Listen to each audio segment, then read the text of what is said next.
ڈریے مت، میں بھوت نہیں ہوں۔ وہ فوراً سامنے آیا تو شاہدہ بلوچ کی جھیل سی گہری آنکھیں اسے ہوش میں لے ڈوبی۔ یا اللہ! وہ پل کے چھپکنا بھول گیا تو شاہدہ نے فوراً اپنی چادر سر پر اوڑھ کر اپنا منہ بھی اس سے ڈھک لیا۔ سنیے، وہ دوڑنے ہی لگی تھی کہ سلطان اسے پکارا۔ اسے تو لے جائیں جسے لیے آپ گھر جانے کی قائل نہیں تھی۔ اس نے زمین پر جھک کر پھول اٹھا کر اسے تھمایا۔ شکریہ۔ اس نے بغیر نظر اٹھائے پھول لیا اور بھاگ کر چلی گئی۔ خدایا بچے! اسے جب ہوش آیا تو بچوں کے خیال سے واپس دوڑا۔ وہ لوگ جیپ پر سوار ہو کر واپس آفریدی حویلی جا رہے تھے۔ سلطان ڈرائیونگ کر رہا تھا اور اسفرین فرنٹ سیٹ پر بیٹھی تھی، جبکہ باقی بچے پچھلی سیٹ پر بیٹھے شرارتوں میں مصروف تھے۔ چاچو، میرا پھول کہاں ہے؟ اسے اچانک خیال آیا۔ وہ تو مجھ سے کسی نے لے لیا۔ اس کے تصور میں اب بھی وہی چہرہ تھا۔ کس نے؟ اس نے منہ پھلایا۔ ایک حسین چڑیل نے۔ وہ اسے ڈراتے ہوئے بولا۔ چڑیل حسین تھوڑی ہوتی ہے۔ وہ ہنسی۔ وہ چڑیل واقعی بہت حسین تھی شونا۔ وہ پھر سے اس کے حسن کے سحر میں کھو گیا تھا۔ اگلے دن وہ دوبارہ وہیں گیا مگر وہ لڑکی نہ آئی۔ اس طرح ایک ہفتہ گزر گیا مگر اس کی دید کی حسرت لیے وہ روز شام ناکام حویلی لوٹتا۔ اس شام سلطان کے انتظار کو اجر نصیب ہوا تھا۔ وہ جھیل کے کنارے بیٹھا اس میں کنکر پھینک رہا تھا جب اسے کسی کی پائل کی چھن چھن نے اپنی طرف متوجہ کیا۔ شاہدہ! وہ فوراً اٹھ کر آواز کے تعاقب میں دوڑا۔ آج بھی اسی پھول کی تلاش میں آئی ہیں؟ اس مرتبہ وہ اکیلی تھی تو سلطان نے ہمت کر کے بات کرنے کی کوشش کی۔ بڑی چادر اوڑھے، شفاف رنگت پر تھوڑی پرسجا تیل اور قاتل نینوں میں کاجل لگائے آج وہ اس کو قتل کر دینے والے حسن رکھتی تھی۔ رکیے! اسے بھاگنے کے لیے تیار دیکھ کر سلطان نے ٹوکا۔ آپ کی تلاش ناکام ہو یہ مجھے منظور نہیں۔ اس نے انہیں پھولوں کا ایک گلدستہ اسے پیش کیا۔ یہ پھول تو بہت مشکل سے ملتے ہیں، آپ ان کا گلدستہ کہاں سے لائے؟ روز آپ کی تلاش میں یہاں آتا تھا اور روز ایک پھول آپ کی نیت سے توڑتا تھا۔ میرا دل کہتا تھا کہ جس دن یہ گلدستہ مکمل ہوا اس دن میری تلاش بھی مکمل ہو جائے گی۔ وہ دیوانگی میں بہت آگے نکل گیا تھا۔ جھوٹ کہہ رہے ہو، یہ پھول ابھی تک مرجھائے کیوں نہیں؟ اس نے گلدستہ تھام کر پھول سونگھ کر جائزہ لیا۔ میری محبت نے انہیں مرجھانے ہی نہیں دیا۔ ہمارے بھائیوں کا سامنا ہوا تو تمہاری ساری دیوانگی ہوا ہو جائے گی۔ وہ کہا لگا کر ہنسی۔ آپ کی ہنسی بہت پیاری ہے۔ تم یہاں کے نہیں لگتے۔ آپ کو دیکھنے کے بعد تو کہیں کا بھی نہیں رہا۔ وہ کھوئے ہوئے انداز میں بڑبڑایا۔ پاگل! وہ اس کا مذاق اڑاتی وہاں سے جانے کے لیے دوڑی مگر کچھ فاصلے پر جا کر رکی۔ شکریہ۔ مڑ کر پھولوں کو سونگھتے ہوئے اس نے مسکرا کر سلطان کی طرف دیکھا۔ ہائے! وہ سینے پر ہاتھ رکھے کتنی دیر اپنی دھڑکنوں کو بحال کرنے کی کوشش کرتا رہا۔ اسفرین اپنی گڑیا کے لیے اس کے کمرے میں آئی تو وہ بیڈ پر اوندھے منہ لیٹا اسی حسینہ کے خوابوں میں غرق تھا۔ اس کے کئی بار چاچو چاچو پکارنے پر بھی سلطان کے کانوں پر جوں نہ رینگی تھی تو اسفرین اپنی گڑیا اٹھائے اس کی پشت پر بیٹھ گئی۔ شونا میرا بچہ کیا ہو گیا ہے؟ کب سے آوازیں دے رہی ہوں، سنتے ہی نہیں ہیں؟ اس نے سلطان کی پشت پر 2 تھپڑ لگائے۔ چاچو کا بچہ کیا ہوا ہے؟ وہ ہوش میں آیا۔ چلے نا جھیل پر چلتے ہیں، اس نے سلطان کے دل کی بات کہی تھی۔ جھیل پر کیوں؟ وہ اسے خود سے اتارتا سیدھا ہوا تھا۔ مجھے اس چڑیل سے نہیں ملوائیں گے؟ وہ پرجوش انداز میں بولی۔ تو مجھ سے مل کر کیا کرو گی؟ اسے ہنسی آئی۔ اسے ماروں گی۔ اس سے میرا پھول کیوں لیا؟ دعا کرو وہ چاچو کو مل جائے۔ چاچو پھول کے ساتھ ساتھ اسے بھی گھر لے آئیں گے۔ وہ اس کے لال ٹماٹر جیسے گال کھینچتے ہوئے بولا۔ کسے گھر لانے کی بات ہو رہی ہے؟ کمرے کے دروازے سے اندر آتے ہوئے عالم آفریدی نے سوال کیا۔ بابا جان! اسفرین فوراً بیڈ سے اتر کر ان کی طرف دوڑی۔ بابا کی جان سے انہوں نے جھک کر اٹھا لیا۔ چاچو نے مجھے چڑیل سے ملوانے لے کر جا رہے تھے۔ اس نے بڑی معصومیت سے سلطان کا بھانڈا پھوڑا۔ چڑیل؟ انہوں نے مشکوک نظر سے مسکراتے ہوئے سلطان کو گھورا جس کا چہرہ شرمندگی سے بھس بھس کر رہا تھا۔ شونا تم بھی نا؟ اس نے افسردگی سے اپنی گردن ہلائی۔ شونا بیٹے جاؤ ماں سے کہو بابا اور چاچو کے لیے چائے بنائیں۔ انہوں نے اسے گود سے اتار کر وہاں سے چلتا کر دیا۔ کیا کھچڑی پک رہی تھی؟ چاچو بھتیجی کے درمیان؟ اب وہ براہ راست اس کی آنکھوں میں آنکھیں ڈالے تفتیش کر رہے تھے۔ کچھ نہیں عالم لالا۔ اس نے نظریں چرائیں۔ نظریں چور چراتے ہیں سلطان بشیر خان، ایک لڑکی مجھے بہت پسند آئی ہے، آپ ہی کے گاؤں کی ہے۔ وہ زیادہ دیر تک بڑے بھائی سے دل کی بات نہ چھپا سکتا تھا۔ زبردست! موصوف اتنے بڑے کب ہوئے؟ انہوں نے دونوں بازو کمر سے لگا کر طلب کیا۔ محبت کرنے کی کوئی عمر تھوڑی ہوتی ہے لالا، وہ تل ملایا۔ پر شادی کے لیے تو ہوتی ہے نا؟ وہ سنجیدہ ہوئے۔ ابھی شادی تھوڑی کرنی ہے، ابھی تو بس آپ اور بھابھی مل کر میری بات پکی کروا دینا۔ وہ کافی دور کی منصوبہ بندی کر چکا تھا۔ لڑکی ہے کون؟ وہ اس کا تاولے پن پر اپنی ہنسی بمشکل روک پائے۔ جادوگرنی ہے لالا، جب سے ملا ہوں اس کے سحر میں جکڑا ہوا ہوں۔ وہ کھوئے کھوئے انداز میں بولا۔ اوہ فلسفی، میں سیدھا سادہ بندہ ہوں، محبت کے فلسفے میری سمجھ میں نہیں آتے۔ انہوں نے ایک تھپڑ کھینچ کر اس کی پشت پر لگایا۔ لالا، وہ اپنے کندھے کی پشت ملتے ہوئے تڑپا۔ شاہدہ اس کے دیے گلدستے کو گود میں لیے اس کے خیالوں میں گم تھی۔ وہ جب سے گھر واپس آئی تھی، ایک لمحے کے لیے بھی اس شخص کے خیال سے خود کو آزاد کروانا اس کے لیے محال تھا۔ عمر کے جس حصے میں وہ دونوں تھے، اس عمر میں کسی کے لیے کوئی جذبہ ابھر آئے تو ساری عمر حواس پر سوار رہتا ہے۔ شاید یہی ان دونوں کے ساتھ بھی ہوا تھا۔ ہم کیوں سوچ رہے ہیں اس کے بارے میں؟ وہ اپنی کیفیت سے عاجز آ گئی۔ چھوٹی بی بی، آپ کو بڑے سائیں بلا رہے ہیں۔ دروازے پر آئی ملازمہ نے اس کے طوطے اڑا دیے۔ بابا سائیں نے کیوں بلایا ہے؟ السلام علیکم بابا سائیں۔ سلیقے سے چادر اوڑے وہ مرکزی ہال میں آئی جہاں مظہر بلوچ اپنی دونوں جوان بیٹیوں کے ہمراہ موجود تھے۔ وعلیکم السلام۔ انہوں نے اسے اپنے ساتھ ہی بٹھا لیا۔ تم ہماری عدم موجودگی میں گھر سے نکلی تھی؟ قیصر نے اپنے غصیلے انداز میں تفتیش شروع کر دی۔ بھیا، ہم تو بس جھیل تک گئے تھے۔ تو تمہیں نہیں پتا کہ تمہارا وہاں جانا مناسب نہیں ہے؟ وہ اس افریدی خاندان کا علاقہ ہے، قیصر حقارت سے بولا۔ ہم نے تو پڑھا تھا کہ ساری زمین اللہ پاک کی ہے۔ ٹھیک پڑھا تھا بچے، لیکن کچھ باتیں دنیا داری کی بھی ہوتی ہیں نا؟ والد اس کے سر پر ہاتھ پھیرتے ہوئے بولے۔ بابا سائیں ٹھیک کہہ رہے ہیں شاہدہ، آئندہ تم وہاں نہیں جاؤ گی۔ عباس بلوچ نے پیار سے سمجھایا۔ جی۔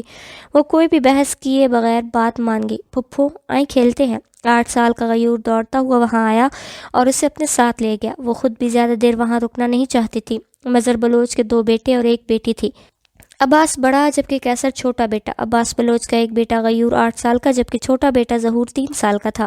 قیصر بلوچ کی ایک اکلوتی اولاد ان کی بیٹی سارہ تھی جو کہ 3 سال کی تھی۔ گھر کا ماحول عورتوں اور گھر کی بیٹیوں کے لیے بہت سخت تھا، یہاں تک کہ شاہدہ کو زیادہ سہیلیاں بنانے کی بھی اجازت نہ تھی۔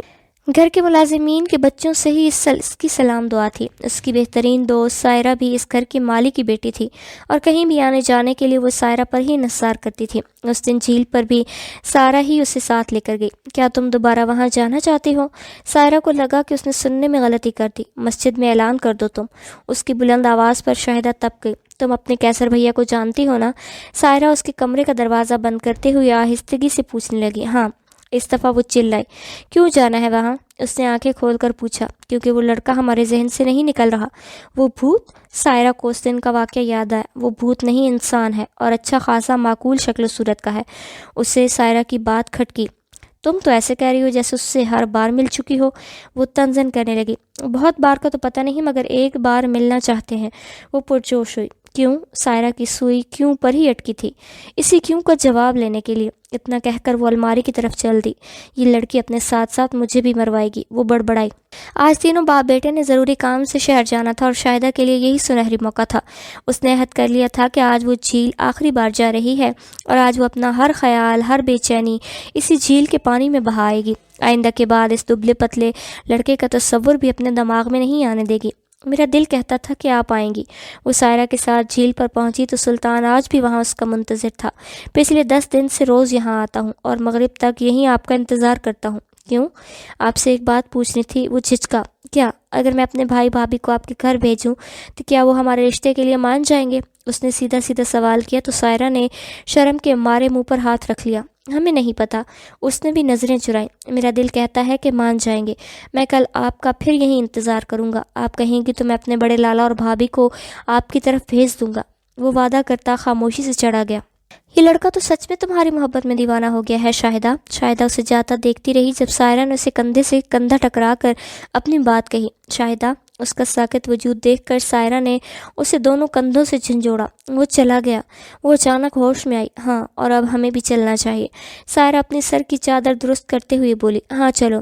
ڈھلتی شام کے احساس پر وہ بھی گھبرائی۔ اگلے دن وہ ملنے تو نہ آئی تھی، مگر سائرہ کے ہاتھ اسے سلطان کے لیے ایک خط بھجوایا تھا۔ اسے خاموشی سے خط دیتی سائرہ نے وہاں سے بھاگنے کی۔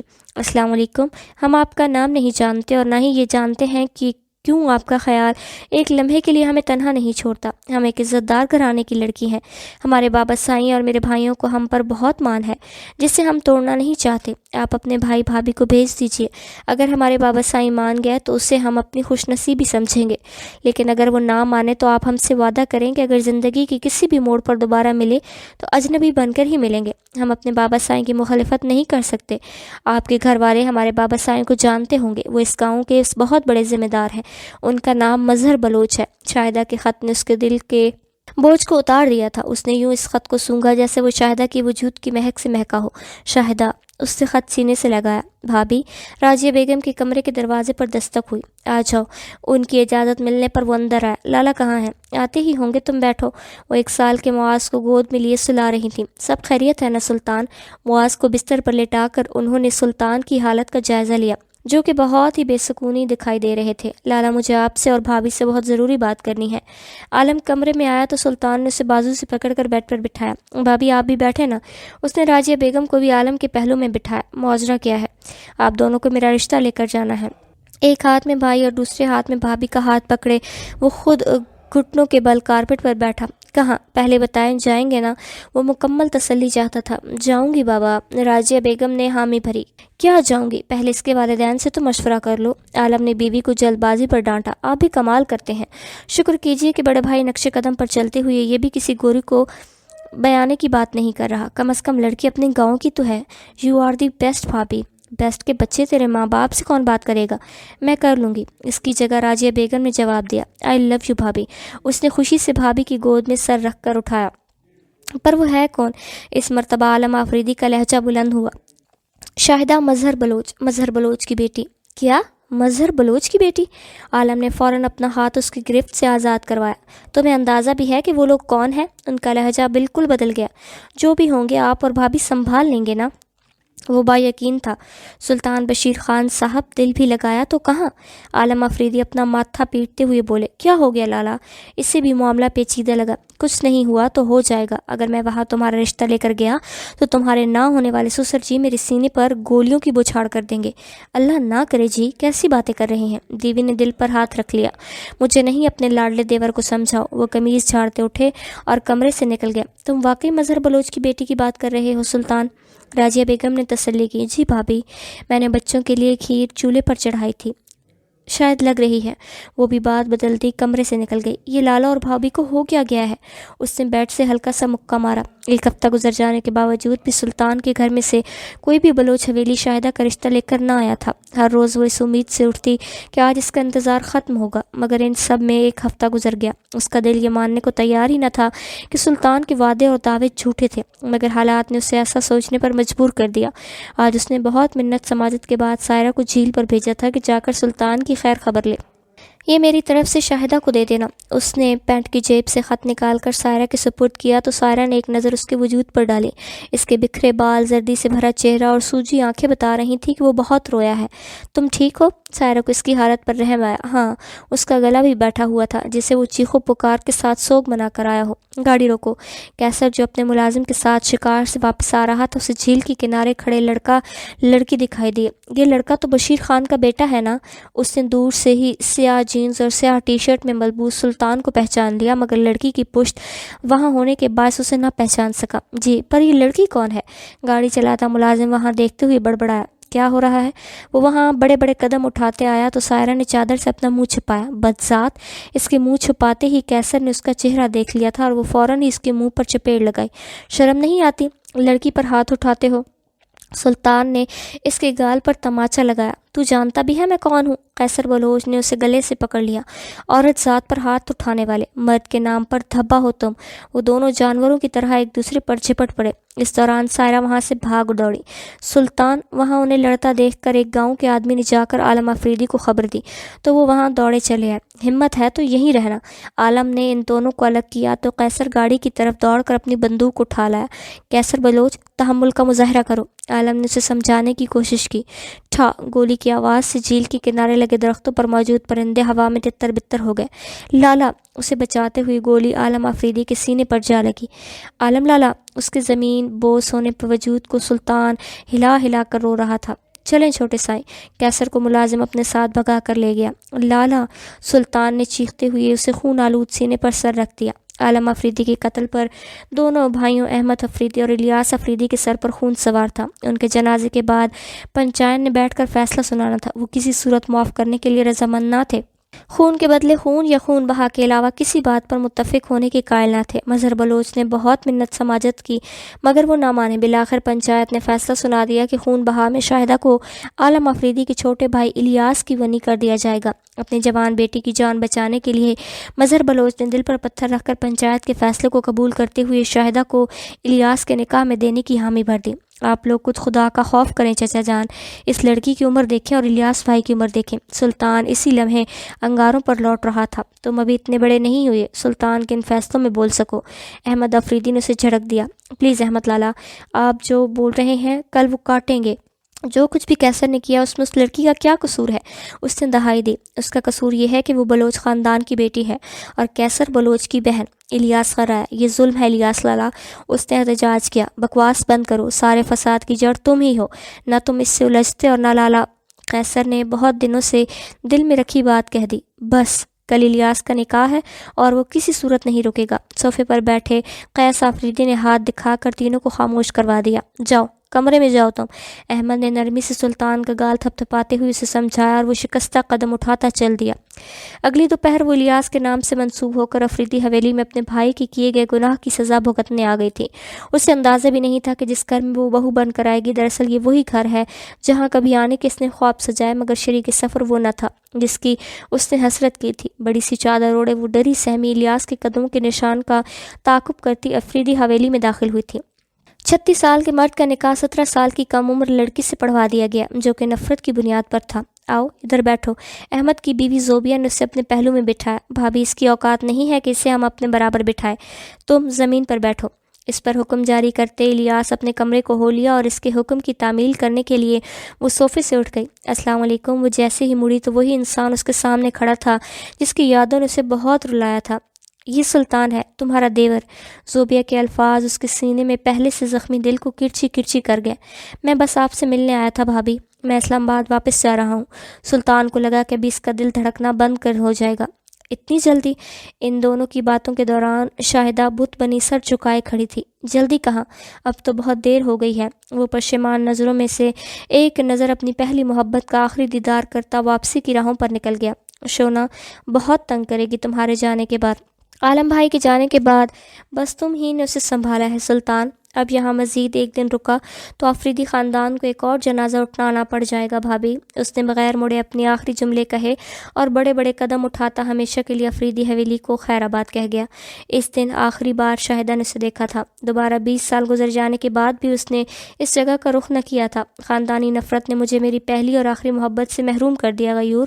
میں نے تو قسمت سے سمجھوتا کر کے زندگی کو اسی ایک لمحے کے نام کر دیا جب پہلی بار شاہدہ کو دیکھا تھا۔ مگر شونا، اسے جس دن میری اور شاہدہ کی ناکام محبت کا سچ پتہ چلا اس دن سے وہ پیچھے پڑ گئی کہ مجھے ایک بار اس سے بات کرنی چاہیے۔ الیاس لالا کی رحلت کے بعد شاید میری ادھوری محبت مکمل ہو جائے۔ اس شام جب تم میرے گھر آئے تھے ہم دونوں اسی بارے میں بات کر رہے تھے۔ اس کی باتوں پر بت کی طرح ساکت کھڑے غیور نے بہت دیر بعد اپنی آئیبرو اٹھا کر اس کا چہرہ دیکھا۔ میں نے تمہیں میرے گھر سے نکلتے دیکھ لیا تھا۔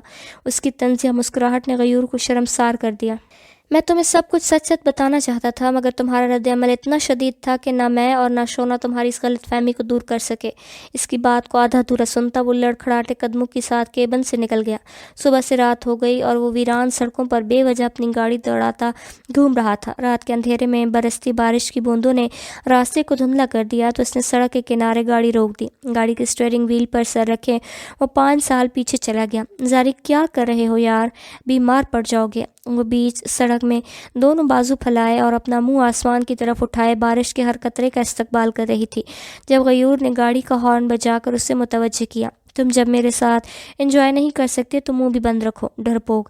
گاڑی کی ونڈو اسکرین پر برستے بارش کے قطروں کے باعث اسے ڈرائیونگ سیٹ پر بیٹھے غیور کا چہرہ بمشکل ہی نظر آ رہا تھا۔ پھر بھی وہ یوں بولی جیسے اسے دیکھ کر مخاطب کر رہی ہو۔ بس کر دو یار۔ اس نے گاڑی سے نکل کر اسفرین کو چھتری سے ٹھانپا۔ اب چلو، کافی دیر ہو گئی ہے۔ وہ نرمی سے گویا ہوا۔ ٹھیک ہے پر ایک شرط۔ وہ فوراً سے مان گئی تھی۔ کیسی شرط؟ اس کا سوال مکمل ہونے سے پہلے اسفرین نے چھتری کھینچ کر ہوا میں پھینکی، جو کہ ہوا کے دوش پر خاصی دور جا گری تھی۔ تم بھی میرے ساتھ بارش انجوائے کرو گے؟ وہ زمین پر پاؤں پٹک کر کھلکھلائی۔ تم پاگل ہو؟ غیور نے اسے بازو سے پکڑ کر زبردستی گاڑی میں بٹھایا۔ تم بہت بورنگ اور کھڑوس انسان ہو۔ اسے فرنٹ سیٹ پر بٹھا کر غیور نے اپنی نشست سنبھالی تو اس نے شکوہ کیا، اور تم بہت ہی بدتمیز اور بدمزاج ہو۔ اس نے بھی اس کے لہجے میں جواب دیا، بھئی میں تو ایسی ہی ہوں۔ وہ اب ٹھنڈ سے کانپ رہی تھی۔ تو ہم بھی ایسے ہی ہیں۔ اس نے گاڑی سٹارٹ کرنے کے لیے چابی گھمائی۔ اب کانپ کیوں رہی ہو؟ اسے کپ کپاتا دیکھ غیور نے طنز کیا، اور میرے بگڑے بلوچ، پلیز گھر چلو ورنہ مجھے نمونیا ہو جائے گا۔ اس نے کپ کپاتے ہوئے مظلومیت سے التجا کی۔ ڈرامے باز، غیور نے اس کی اداکاری پر ٹوکتے ہوئے گاڑی سٹارٹ کی۔ اندر نہیں آؤ گے؟ گاڑی سے اترتے ہوئے اس نے مڑ کر سوال کیا، ٹائم دیکھا ہے؟ تمہارے ساتھ ٹائم کا پتہ کہاں چلتا ہے؟ ہائے، کل صبح جلدی آ جانا۔ اسے صبح کے متعلق ہدایت دیتی وہ دروازے کی جانب چل دی۔ جب تک دروازہ نہ کھلا اور وہ گھر داخل نہ ہوئی تب تک غیور گھر کے باہر ہی کھڑا رہا۔ جاؤ بھی، اسفرین نے سکھا جانے والے انداز میں گور کر جانے کی تنبیہ کی۔ اوکے، اس نے مسکرا کر سر جھکایا اور گاڑی موڑتا نکل گیا۔ وہ کراچی ماسٹر کرنے کے لیے آئی تھی۔ 2 ملازمین اور شاہدہ چچی کو اس کے ساتھ اس کا خیال رکھنے کے لیے بھیجا گیا تھا۔ الیاس افریدی کی زندگی میں ہی ان کے دونوں بیٹے UK میں مستقل رہائش اختیار کر گئے تھے، اور 6 سال پہلے ان کی رحلت کے بعد شاہدہ اسلام آباد افریدی پیلس میں اپنی بچی زندگی گزار رہی تھی۔ اسفرین نے جب کراچی یونیورسٹی میں داخلے کی ضد کی تو سلمان نے شاہدہ بیگم کو اس کے ساتھ کراچی روانہ کروا دیا تھا، جس کی ایک بڑی وجہ یہ بھی تھی کہ اسفرین ان سے بہت زیادہ مانوس ہو جائے، اور وہ اس کی ہر معاملے میں ہم راز بھی تھی۔ یہ وقت ہے گھر آنے کا، شاہدہ نے سامنے ہوتے ہوئے اسے ڈپٹا۔ ہے تو نہیں، پر کیا کروں چچی، امی وقت کا پتہ ہی نہیں چلا۔ غیور کی جیکٹ جو اس نے ٹھنڈ سے بچنے کے لیے اوڑھی تھی اٹھا کر صوفے پر پھینکی۔ سلمان کے 10 فون آ چکے ہیں تمہارے لیے، اور یہ کس کی ہے؟ گیلی جیکٹ صوفے سے اٹھاتے ہوئے انہیں سوال کیا۔ سلمان لالا کی کال، اس کے طوطے اڑ گئے۔ جی میڈم، وہ اسے مزید ڈرانے لگی۔ آپ نے کیا بولا؟ یہی کہ تم سہیلیوں کے ساتھ کمبائن اسٹڈی کے لیے گئی ہو۔ ہمیشہ کی طرح وہ اس کو ڈانٹ سے بچا گئی تھی۔ آئی لو یو چچی امی، آپ کو تو میری سگی ماں ہونا چاہیے تھا۔ اس جست میں وہ ان سے جا لپٹی۔ اچھا اب جاؤ اور چینج کر لو، ہم نے تمہارے لیے سوپ بنایا ہے۔ گیلے ہونے کے خدشے سے وہ اس سے دور ہٹی۔ آئی لو یو، اس نے گرم جوشی سے شاہدہ کا دایاں گال چوما اور کمرے کو دوڑی۔ یہ تو بتا دو، یہ جیکٹ کس کی ہے؟ ہاتھ میں لٹکائی گیلی جیکٹ دیکھتے ہوئے اس نے اپنا سوال دہرایا۔ نظر نہیں آ رہا؟ لیدر کی ہے۔ اس نے کمرے میں گھس کر دروازہ بند کر دیا۔ شونا، اس کی حاضر دماغی پر وہ لاجواب ہو گئی۔ سنگار میز کے سامنے رکھی کرسی پر بیٹھی وہ ڈرائر سے اپنے گھنے بال خشک کر رہی تھی کہ بیڈ پر پڑا موبائل فون شور مچانے لگا۔ سنگار میز کے سامنے رکھی کرسی پر بیٹھی وہ ڈرائر سے اپنے گھنے بال خشک کر رہی تھی کہ بیڈ پر پڑا موبائل فون شور مچانے لگا۔ اسے معلوم تھا کہ کال کس کی ہوگی۔ ڈرائر کو بند کرتے وہ بیڈ پر جا کر اوندھے منہ لیٹ گئی۔ جی بلوچ صاحب، پیٹ کے بل لیٹے اس نے کال اٹھائی۔ بخار تو نہیں ہوا تمہیں؟ اس نے فکر مندی ظاہر کی۔ نہیں بابا، چلو ٹھیک ہے، اللہ حافظ۔ وہ جیسے پرسکون ہوا تھا۔ 1 منٹ، رات کے 11 بجے تم نے مجھ سے بس یہ پوچھنے کے لیے کال کی تھی کہ مجھے بخار ہوا یا نہیں؟ اسے غیور کی حرکت پر غصہ آیا۔ ہاں تو تمہاری فکر ہو رہی تھی، اب تسلی ہو گئی ہے تو ہمیں چین کی نیند آ جائے گی۔ وہ جمائی لیتے ہوئے بولا۔ اتنے تم میرے خیر خواہ، اس نے منہ بنایا تھا۔ چلو گڈ نائٹ، گڈ نائٹ۔ اچھا سنو، اس نے فوراً گویا چیخ لگائی تھی۔ کیا؟ تم بہت سویٹ ہو میرے بگڑے بلوچ پاگل، گڈ نائٹ۔ وہ بھی اس کی بات پر مسکرایا۔ Good night. موبائل فون کچھ فاصلے پر پھینکتی وہ تکیے میں سر دیے اسی حالت میں سو گئی۔ وہ دونوں پولیٹیکل سائنس میں ماسٹر کر رہے تھے اور یہ ان کا آخری سیمسٹر تھا۔ غیور سے دوستی کے لیے ہاتھ اسفرین نے ہی بڑھایا تھا، جس کی وجہ سے اس کی سرد سپاٹ طبیعت تھی۔ وہ باقی امیر گھرانے کے لڑکوں کی طرح شوخ یا چھچورا ہرگز نہ تھا۔ یونیورسٹی کا سب سے پرکشش جوان ہونے کے باوجود اس نے کبھی کسی لڑکی کو نظر بھر کر نہیں دیکھا تھا۔ اسفرین بھی کام سے کام رکھنے والی ذہین طالبہ تھی جو بہت کم ہی لوگوں کو خاطر میں لاتی۔ پہلے ہی سیمسٹر کے 1 مہینے میں اس کی اور غیور کی سلام دعا ہوئی تھی، اور وقت کے ساتھ ساتھ وہ دوستی اور پھر گہری دوستی میں تبدیل ہو گئی۔ حتیٰ کہ ان دونوں کی ہم جماعتوں کو پورا یقین تھا کہ ان کا تعلق دوستی سے بہت زیادہ ہی ہے، اور ہوتا بھی کیوں نہ غیور اس کے پاس کسی کو بھٹکنے بھی نہیں دیتا تھا، اور اسی کے خوف سے کوئی اسفرین سے بات کرنے کی حماقت بھی نہ کرتا تھا۔ وہ خود بھی غیور کے علاوہ یونیورسٹی کے کسی دوسری لڑکی کی طرف نظر اٹھانے کی بھی قائل نہ تھی۔ کیا دیکھ رہے ہو؟ ہاتھ میں کتابیں اٹھائے وہ فرنٹ سیٹ پر آ کر بیٹھی تو غیور نے اسے دیکھتے ہی رہ گیا۔ تم یہ کلر نہ پہنا کرو، وہ تب کر بولا۔ کیوں؟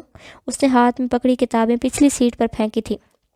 یہ کلر تم پر بہت سوٹ کرتا ہے، پھر سب تمہیں دیکھتے ہیں اور یہ ہم سے برداشت نہیں ہوتا۔ وہ خفگی سے بولا، اپنی بکواس بند کرو اور گاڑی چلاؤ، بڑے آئے میرے باپ، اس نے بدلحاظی سے جواب دیا۔ زاری ہم سنجیدہ ہیں، اس نے زوردار مکہ بنا کر گاڑی کی اسٹیئرنگ پر مارا۔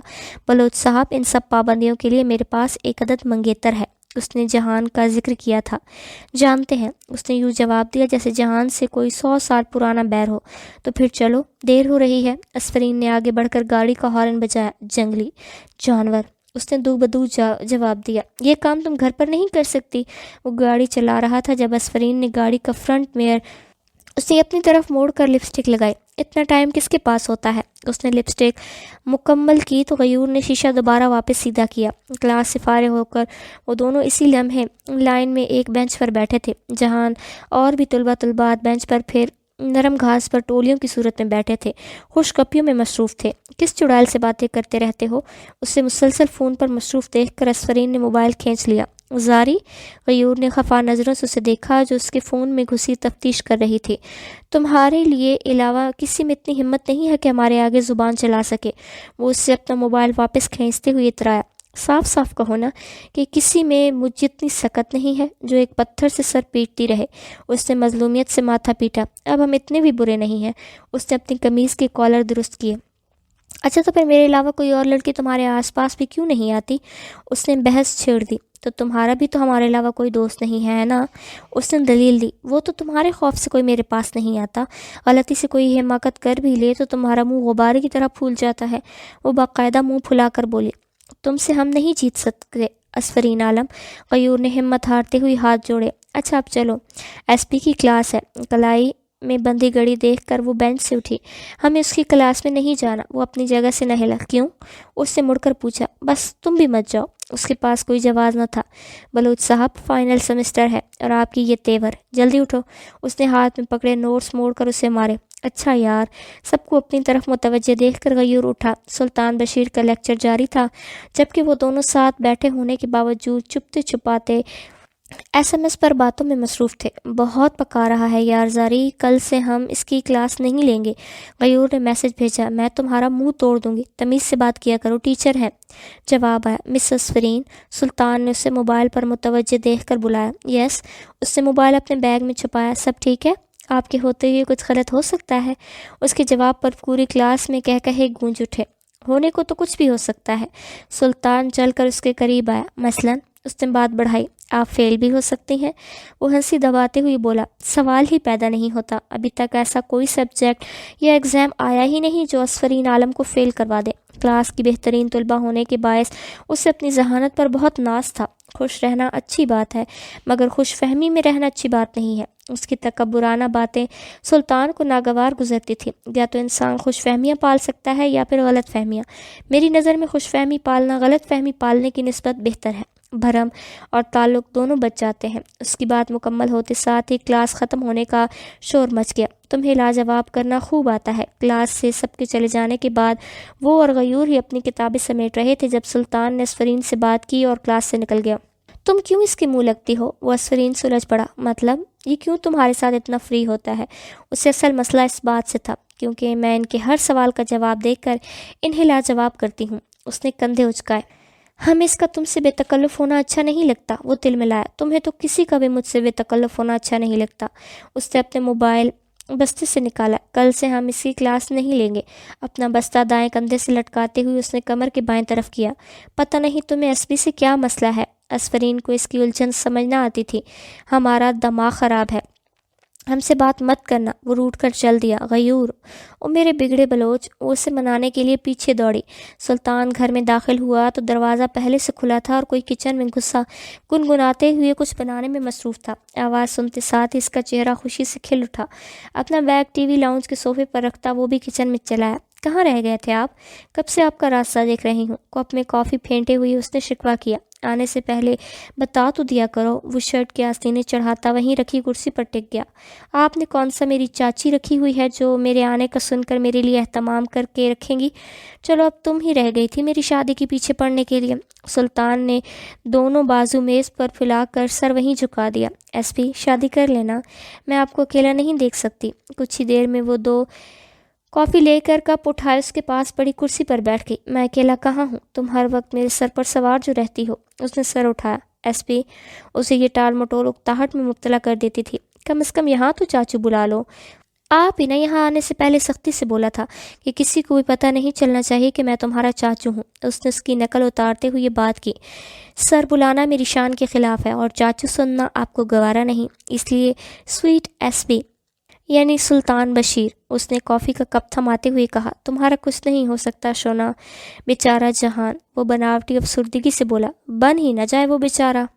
استہزائیہ انداز میں مسکراتے ہوئے اس نے خود بھی کافی کا گھونٹ بھرا۔ غیور پچھلے آدھے گھنٹے سے اس کا نمبر ملا رہا تھا، جو فون کو وائبریشن پر لگا کر سلطان سے خوشگپیوں میں مصروف تھی۔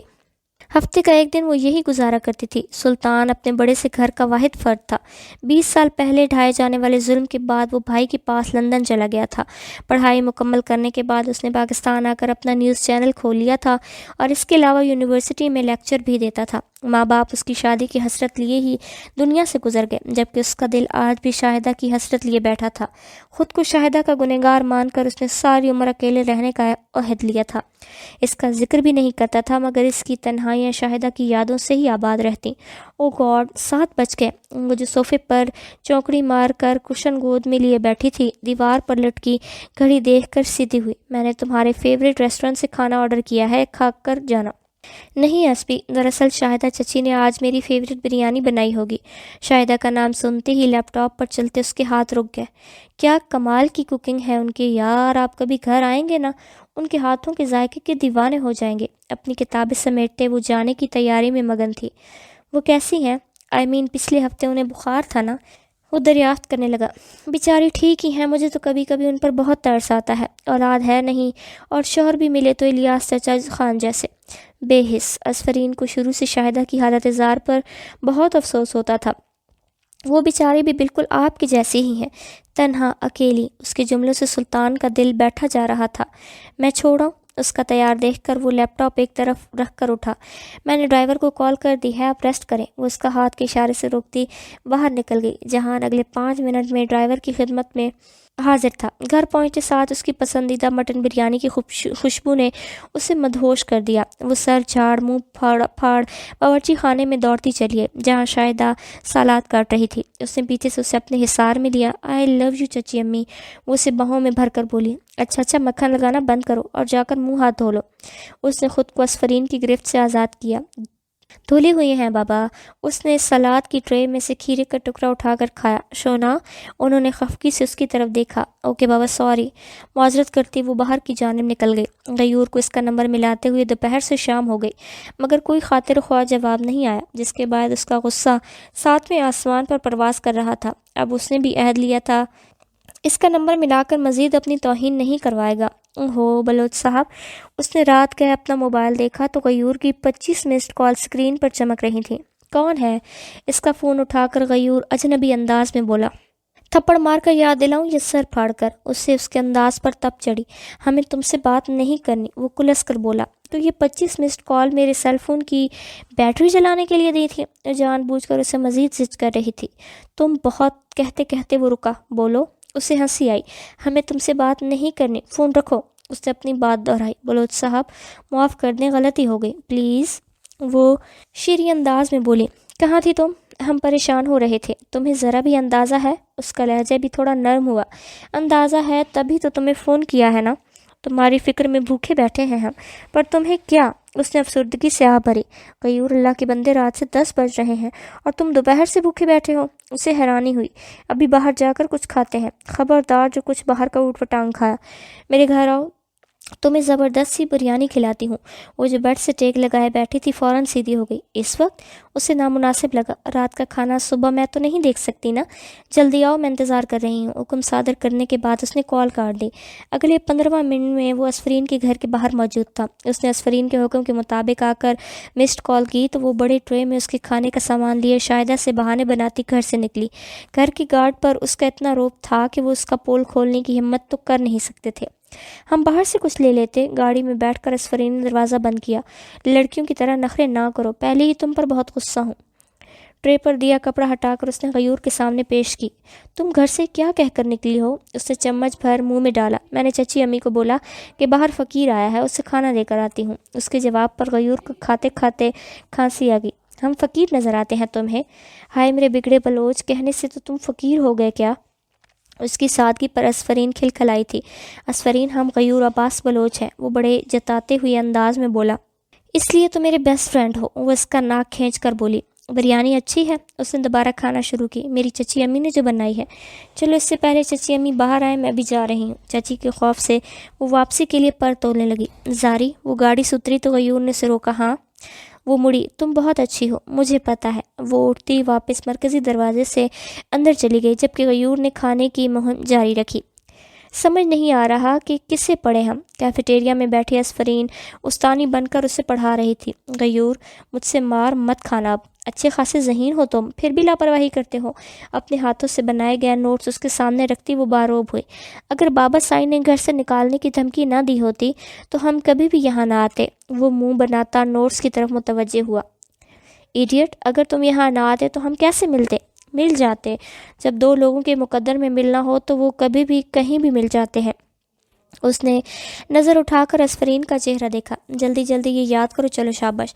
وہ سامنے پڑا کوک کا ٹین منہ سے لگائے بولی، ہم گھر جا کر یاد کر لیں گے، پرومس، کل تمہیں سب سنائیں گے۔ اور اس نے نوٹس اپنے بستے میں ڈالے۔ پکا؟ اس نے ہتھیلی کا مکہ بنا کر غیور کے سامنے کیا۔ پکا بابا، اس نے مکے سے مکہ ٹکراتے ہوئے عہد لیا۔ اوکے چلو، مجھے گھر ڈراپ کر دو، چچی امی میرے انتظار کر رہی ہوں گی۔ کلائی میں بندی گھڑی دیکھ کر اسے خیال آیا، اور غیور نے بھی پڑھائی سے جان چھڑانے کے لیے شکر ادا کیا۔ فائنل میں صرف 3 ماہ رہ گئے تھے، اور غیور کا پڑھائی پر ذرا دھیان نہیں تھا۔ پہلے سیمسٹر میں اسفرین نے اس کے سر پر سوار ہو کر پاس کروائے، اپنے ساتھ ساتھ اسے پاس کروانا بھی اس کے فرائض میں شامل تھا۔ اپنے لیے نوٹس بنانے کے بعد اب وہ غیور کے لیے نوٹس بنانے میں مگن تھی۔ کچھ کھا بھی لو شونا۔ شاہدہ گاجر کا حلوہ لیے اس کے سامنے حاضر ہوئی۔ چچی امی، آپ کو میرے دل کی ہر بات کیسے پتہ چل جاتی ہے؟ اس نے پلیٹ لیتے ہوئے پوچھا تھا۔ امی جو ہوں وہ بھی اس کے سامنے والے صوفے پر براجمان ہوئی۔ آپ بہت سویٹ ہیں، اس حلوے سے بھی زیادہ سویٹ۔ اس نے چمچ بھر کر منہ میں ڈالا۔ امتحانات کی تیاری چل رہی ہے؟ جی چچی امی، ایک بات پوچھوں؟ اس کا لہجہ سنجیدہ ہوا۔ پوچھو، اس نے اجازت دی۔ آپ اتنی سویٹ ہیں، اتنی پیاری سی احساس کرنے والی ہیں، تو آپ کے والدین نے آپ کی شادی الیاس چچا جیسے سخت مزاج اور دگنی عمر کے انسان سے کیوں کر دی تھی؟ مجھے اچھی طرح یاد ہے آپ نے کبھی ان کے بچوں کو ماں کی کمی محسوس نہیں ہونے دی۔ اس کے باوجود چھوٹی سی غلطی پر چچا آپ کو کتنی بے رحمی سے مارا پیٹا کرتے تھے۔ ایک دفعہ میں کتنا ڈر بھی گئی تھی آپ کو مار کھاتا دیکھ کر۔ اس منظر کا تصور ہی اسفرین کی آنکھوں کو بے رنگ کر گیا۔ اور اس دن کے بعد تمہارے چچا نے کبھی ہم پر دوبارہ ہاتھ نہیں اٹھایا، اس لیے تم ان کی برائی مت کرو، تمہارے لیے تو انہوں نے کبھی برا نہیں سوچا تھا نا۔ وہ الیاس کی حمایت میں بولی۔ الیاس چچا لاکھ اچھے چچا تھے، بیٹے تھے، باپ تھے، مگر بہت ہی ظالم اور سنگ دل شوہر تھے۔ اپنی بھتیجی کے صرف ڈر جانے پر انہوں نے ساری عمر کے لیے آپ پر تشدد کرنے سے توبہ کر لی۔ تو کیا آپ کسی کی بیٹی نہیں تھی؟ آپ کی آہیں سسکیاں انہیں نظر نہیں آتی تھی؟ اس کی باتوں نے شاہدہ کا ضبط توڑ دیا تو اسفرین ان کے قدموں میں گھٹنوں کے بل آ کر بیٹھ گئی۔ آپ کی تو کوئی فیملی ہوگی نا چچی امی؟ اس نے شاہدہ کے ہاتھوں کو تھام کر پوچھا۔ نہیں، ہمارا تمہارے چچا کے علاوہ کوئی نہیں تھا۔ وہ انکار میں سر ہلاتی نہ ماں کے چھپکائے بولی۔ آئی ایم سوری، مجھے یہ بات نہیں کرنی چاہیے تھی۔ وہ اس کی آنکھیں صاف کرتے پشیمان ہوئی۔ ہم مغرب کی نماز پڑھ لیں، تم بھی نماز پڑھو، اٹھو۔ اذان کی آواز پر وہ چونکی تھی۔ جی، اسفرین نے اس بات میں سر ہلایا اور واپس صوفے پر آ بیٹھی۔ الیاس خان کی آفریدی کی برسی پر اسفرین اور شاہدہ کو گھر آنے کا حکم ملا تھا، جسے اسفرین نے پڑھائی کا بہانہ بنا کر ٹال دیا، مگر شاہدہ کو چاہتے نہ چاہتے ہوئے بھی گھر واپس جانا پڑا تھا۔ اسفرین 10 سال کی تھی جب آفریدی خاندان نے اسلام آباد میں رہائش اختیار کر لی تھی۔ عالم آفریدی کے قتل کے بعد آفریدی حویلی اپنے مکینوں کو کاٹنے کو دوڑتی تھی۔ اسفرین بھی بہت بیمار رہنے لگی تھی، اور اسی کا ماحول تبدیل کرنے کے لیے اور شاہدہ کو اپنے خاندان کے سائے سے بھی کوسوں میل دور کرنے کے لیے الیاس آفریدی نے شہر میں رہائش اختیار کرنے کے لیے سب کو آمادہ کر لیا تھا۔ گاؤں میں اب صرف ان کے چچا زاد بہن اور اسفرین کی ہونے والی ساس عظمیٰ بیگم اپنے 10 سال کے بیٹے جہان خان آفریدی اور شوہر بہرام خان آفریدی کے ساتھ رہتی تھی۔ جہان اب 24 برس کا کاروباری سوجھ بوجھ رکھنے والا جوان تھا، جس نے باپ کی وفات کے بعد ان کا کاروبار اور گاؤں کی زمینوں کے سب مسئلے بہت خوش اسلوبی سے سنبھالے ہوئے تھے۔ تم بھی چلتی تو مجھے اچھا لگتا شونا۔ وہ دونوں اس وقت شاہدہ بیگم کا سامان پیک کر رہی تھی۔ پلیز چچی امی، مجھے نہیں جانا وہاں، وہ پھر کوفت انداز میں بولی۔ اکیلے کیسے رہو گی؟ آپ صرف 2 دن اور 1 رات کے لیے ہی تو جا رہی ہیں نا، پرسوں شام تک آ جائیں گی، وہ انہیں یاد دلا رہی تھی۔ پھر بھی سلمان خفا ہو رہا ہے۔ الیاس اور احمد خان کی رحلت کے بعد اب سلمان ہی گھر کا بڑا تھا جس سے سب جواب دے تھے۔ سلمان لالا سے میں نے بات کر لی ہے، آپ بے فکر سے جائیں اور جلدی سے واپس آ جائیں، وہ ان کا بیگ پیک کرتے ہوئے بولی۔ غیور نے فجر کی نماز کے لیے الارم لگایا ہوا تھا جو کہ پورے زور و شور سے اپنے ہونے کا ثبوت دے رہا تھا۔ اس نے غصے سے آنکھیں بند کیے ہوئے لیمپ ٹیبل سے الارم اٹھا کر فرش پر دے پھینکا اور کروٹ بدل کر دوبارہ لیٹ گیا کہ اچانک موبائل بجنے لگا۔ ہاں زاری، اس نے نیند میں کال ریسیو کی۔ ہیلو غیور، میں گھر میں اکیلی تھی تو وہ کیا ہوا زاری؟ وہ یوں اٹھا جیسے بستر سے سانپ نے ڈنک مار دیا ہو۔ میں اپنے روم میں سو رہی تھی تو وہ کمرے میں آ گیا، میں رابطہ منقطع ہو گیا۔ ہیلو زاری، وہ عجلت سے بستر سے اٹھا اور شوز پہنتا اسی ہولیے میں گھر سے نکل گیا۔ اسفرین کے گھر پہنچ کر اس نے دروازے پر گھنٹی بجائی تو وہ دوڑتے ہوئے دروازہ کھولنے پہنچی۔ اسے سامنے صحیح سلامت پا کر غیور نے سکھ کا چین لیا۔ اس کے چہرے کے رنگ ابھی بھی یوں اڑے تھے کہ جیسے موت کو بہت قریب سے دیکھ لیا ہو، آنکھیں خوف سے پھٹی تھی۔ شکر ہے زاری تم ٹھیک ہو، ہماری تو جان نکل گئی تھی۔ اسے کندھوں سے تھام کر غیور نے خیریت دریافت کی۔ غیور تھینک گاڈ تم آ گئے ورنہ میں تو مر جاتی۔ وہ اس کے سینے پر رکھ کر رونے لگی۔ ہوا کیا ہے، ہمیں کچھ تو بتاؤ۔ وہ تھوڑی سنبھلی تو غیور نے اسے خود سے الگ کر کے پوچھا۔ وہ میں روم میں سو رہی تھی اور وہ کمرے میں آ گیا، میں نے بڑی مشکل سے اسے کمرے میں ہی لاک کر دیا اور خود باہر آ گئی۔ وہ گھٹی گھٹی آواز میں بولی، ہم اسے چھوڑیں گے نہیں۔ غیور نے اپنے ریوالور نکالی۔ اس کی کیا ضرورت ہے، تم اس سے مار لو۔ اس نے دوڑ کر فاصلے پر پڑا ڈسٹر غیور کو تھما دیا۔ زاری اندر انسان ہے یہ چھپکلی؟ اس نے تلملا کر پوچھا۔ کاکروچ، اس کے معصومانہ جواب پر غیور کا دل کیا کہ یا تو اسے گولی مار دے یا خود کو۔ کیا تم کاکروچ کی بات کر رہی تھی؟ اور ہمیں لگا کہ کوئی لڑکا۔ اس نے دائیں ہاتھ سے اپنا سر کے بال نوچے۔ لڑکا ہوتا تو میں خود اس کی ٹانگیں توڑ دیتی، پر کیا کروں، کاکروچ کے آگے میری ہوائیاں اڑ جاتی ہیں۔ اس نے معصوم شکل بنائی۔ ہم اس وقت پاگلوں کی طرح گرم بستر چھوڑ کر ایک کاکروچ سے جنگ کرنے آئے ہیں؟ غیور کو اپنی جلد بازی پر غصہ آیا۔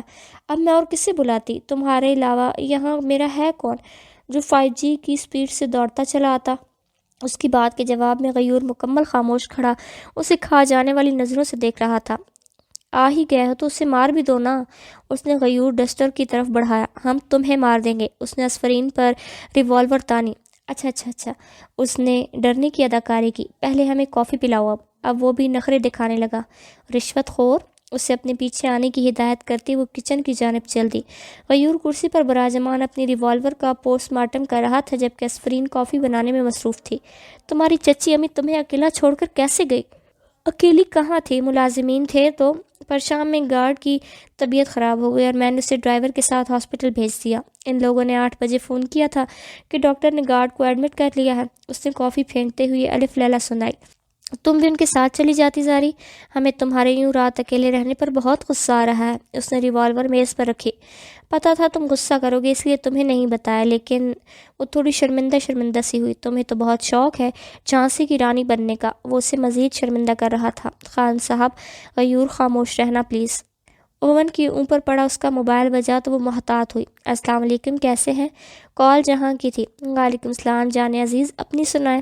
اس کا وہی روایتی انداز تھا۔ میں بھی ٹھیک۔ غیور اس کی گفتگو کے دوران بہت بے چین ہوا بیٹھا تھا۔ تمہارا نہ آنا مجھے بہت برا لگا ہے شونا، تمہیں دیکھنے کا کتنا دل چاہ رہا تھا، مگر تمہیں ہماری چاہت کی پرواہ کہاں۔ اس نے ٹھنڈی آہ بھری۔ میرے ایگزام نہ ہوتے تو لازمی آتی۔ اس کی بات پر غیور نے توبہ کی۔ آگ لگے ایسی پڑھائی کو جو اپنوں کی قدر بھلا دے۔ اچھا خان صاحب، مجھے نماز کے لیے دیر ہو رہی ہے، آپ سے بعد میں بات کرتی ہوں۔ اس نے جان چھڑانے کی۔ یہ وقت ہے کسی کو کال کرنے کا؟ کسی کو نہیں، میں ان کی منگیتر ہوں بلوچ صاحب۔ دھوئیں اڑاتی کافی اس کے سامنے پیش کرتی وہ خود بھی ساتھ رکھی کرسی پر ٹک گئی۔ ہماری بھی منگیتر ہے، ہم تو یوں بے وقت اسے پریشان نہیں کرتے۔ صاف صاف کہو نا، میرے علاوہ اور کوئی تمہیں منہ نہیں لگاتا۔ اسفرین نے اس کا مذاق اڑایا۔ ہم بتا رہے ہیں ہم اسے مارے بغیر چلے جائیں گے، پھر بیٹھ کر روتی رہنا۔ اس نے تیور دکھایا۔ اچھا بلوچ صاحب، معاف کر دیں۔ اس نے ہاتھ جوڑے۔ کافی پینے کے بعد غیور مشن کو کروچ میں مصروف ہو گیا۔ آدھا گھنٹہ لگا کر بھی اس کمرے سے کاکروچ برآمد نہ ہونے پر اس نے یہ تسلی دی کہ کاکروچ کھڑکی کے راستے باہر چلا گیا ہوگا، مگر اسفرین عالم کو کون سمجھاتا۔ اس نے اپنا کمبل اور سرہانہ لیا اور ٹی وی لاؤنج کے صوفے پر نیند پوری کرنے لیٹ گئی۔ زاری ہم چلتے ہیں، غیور نے جانے کی اجازت مانگی۔ کدھر؟ صبح ہونے میں تھوڑا سا ٹائم ہی تو رہ گیا ہے۔ غیور پلیز رک جاؤ، مجھے اکیلے خوف سے نیند بھی نہیں آئے گی یار، وہ کمبل میں لیٹے لیٹے بولی۔ اچھا پھر ہم یہی ہیں، تم تسلی سے سو جاؤ۔ اس نے حامی بھر لی اور مقابل پڑے صوفے پر بیٹھ کر اپنے فون میں مصروف ہو گیا تو اسفرین نے بے فکری سے آنکھیں بند کرتے لمحوں میں گہری نیند سو گئی۔ صبح 7 بجے اس کی آنکھ کھلی تو غیور گھٹنوں کے بل اس کے صوفے کے قریب کوڑے دان میں کاکروچ کی میت لیے خدمت میں حاضر تھا۔ اس کی آنکھیں کھلی کی کھلی رہ گئیں۔ غیور، وہ سیدھی ہو کر بیٹھی، ہم نے تمہارا مجرم کو سزا دے دی، اب تم تسلی سے اپنے گھر جاؤ اور ہم بھی گھر جا کر سوئیں گے، رات سے الو کی طرح جاگ رہے ہیں۔ اس سے مسکرا کر مسکینوں والی شکل بنائی۔ تم بہت کیوٹ ہو غرور، ٹرسٹ می، اگر میری منگنی نہ ہوئی ہوتی نا تو میں تم سے شادی کر لیتی۔ تم بہت بہت بہت سویٹ ہو بگڑے بلوچ، مگر تم مجھے دیر سے ملے۔ اس کے سر کے بال بکھیر کر بولی۔ اب ہم جائیں؟ وہ کھڑا ہوا۔ اسے بھی ساتھ ہی لے جانا؟ اسفرین نے کاکروچ پر کوکت نگاہ ڈالی۔ جی ضرور۔ وہ اس کے ہمراہ گھر سے نکل گیا جبکہ اسفرین دروازے تک اسے چھوڑنے آئی۔ اگلی شام شاہدہ واپس کراچی آ گئی تھی، مگر واپسی پر اس کے تیور بالکل ہی بدلے تھے، مزاج بالکل بجھا تھا جس کا اندازہ اسفرین کو یکدم ہو گیا۔ وہ ٹی وی لاؤنج میں بیٹھی بے دھیانی میں ٹی وی کے چینل بدل رہی تھی جب اسفرین پھل کی پلیٹ لیے اس کے پہلو میں بیٹھی۔ چچی امی کوئی بات ہے تو مجھے بتائے نا۔ اس نے ریموٹ لے کر ٹی وی بند کر دیا۔ کوئی بات نہیں ہے شونا، آپ جانتی ہیں نا کہ آپ کو جھوٹ بولنا نہیں آتا، پھر کوشش ہی کیوں کرتی ہیں؟ اس نے پلیٹ میز پر رکھ دی۔ اسد چاہتا ہے کہ ہم اس کے ساتھ باہر چلے جائیں اور وہاں جا کر اس کی بیوی بچوں کی خدمت کریں۔ اس کا پارا چڑھ گیا۔ وہ ہمیں اپنی ماں مانتا ہے شونا۔ اسے اسد کی نیت پر رتی برابر شک نہ تھا۔ تبھی چچا کی رحلت کے بعد بغیر آپ کی پرواہ کیے باہر چلے گئے تھے اسد لالا، اور اب جب انہیں ایک ملازمہ کی ضرورت ہے تو انہیں آپ کی یاد آ گئی۔ وہ شاہدہ کے احتجاج نہ کرنے پر خفا تھی۔ ہم ہیں تو ملازمہ ہی نا، 15 سال پہلے الیاس خان افریدی ہمیں ملازمہ بنا کر ہی حویلی میں لایا تھا۔ فار گاڈ سیک چچی امی، اتنی اچھی مت بنے کہ دنیا آپ کو نوچ کر کھا جائے۔ جن کی آپ ملازمہ تھی وہ مر گئے، اب آپ خود مختار ہے۔ اس کی آواز بلند ہوئی۔ وہ کبھی بھی خود مختار نہیں ہو سکتے شونا، ہم نے اسے ہاں کر دی ہے۔ تمہارے سالانہ امتحانات ہونے تک ہمارے جانے کے انتظامات مکمل ہو جائیں گے۔ بس ایک بات بہت کھٹک رہی ہے کہ تمہارے بغیر کیسے رہیں گے۔ ان کے چہرے اور لہجے میں مکمل بے بسی عیاں تھی۔ کہیں نہیں جائیں گی آپ، میں خود سلمان لالا سے بات کرتی ہوں۔ شونا، ہم نے حامی بھر لی ہے بیٹے، پلیز ہماری زبان کا پاس رہنے دو۔ وہ منت کرنے لگی۔ ٹھیک ہے، پھر میری بھی ایک شرط ہے۔ کیا؟ اس کے بدلے میں آپ سے جو بھی مانگوں گی آپ مانیں گی؟ وہ سنجیدہ ہوئی۔ وعدہ؟ چلو اب انہیں کھا بھی لو۔ وہ میز پر رکھی پلیٹ کی طرف متوجہ ہو کر چھری سے سیب کاٹنے لگی تھی۔